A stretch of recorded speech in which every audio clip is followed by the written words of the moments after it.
बरसात की एक शाम थी। छोटा सा कस्बा, टूटी सड़कें, भीगी हुई मिट्टी और हवा में मिट्टी की सौंधी खुशबू।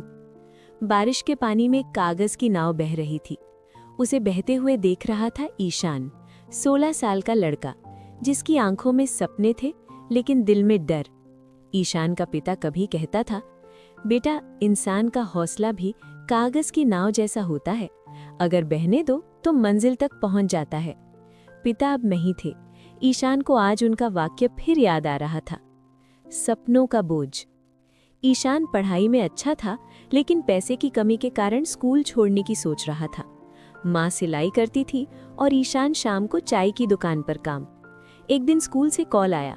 शहर में होने वाली साइंस प्रतियोगिता में ईशान का प्रोजेक्ट चुना गया था, लेकिन वहां जाने के लिए पैसे चाहिए थे। रजिस्ट्रेशन, यात्रा, कपड़े, सब कुछ। ईशान ने चुपचाप फॉर्म मोड़कर बैग में डाल दिया। उसी रात बारिश फिर हुई। ईशान बाहर बैठा उसी नाली में बहती कागज की नाव को देख रहा था। उसे लगा, अगर ये छोटी नाव बह सकती है तो मैं क्यों नहीं। उसने माँ से कहा, मैं प्रतियोगिता में जाऊंगा। माँ ने चुपचाप अपने चांदी के कंगन उतारकर उसके हाथ में रख दिए। पैसे नहीं है बेटा, पर भरोसा है। मुकाबले का दिन। शहर के बड़े हॉल में बड़े बड़े स्कूल, चमकते बच्चे, महंगे प्रोजेक्ट।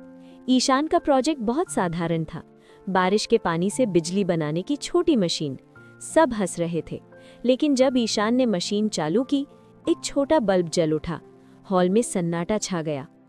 नतीजा, ईशान पहला नहीं आया, दूसरा भी नहीं।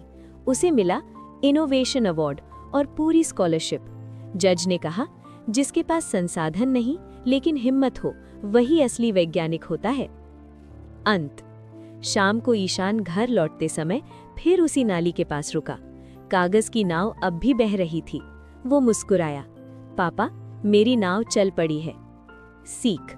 हालात चाहे जैसे हों, अगर इंसान हिम्मत छोड़ दे तो उसकी नाव डूबती है, और अगर हिम्मत थामे रखे तो कागज की नाव भी समंदर पार कर जाती है।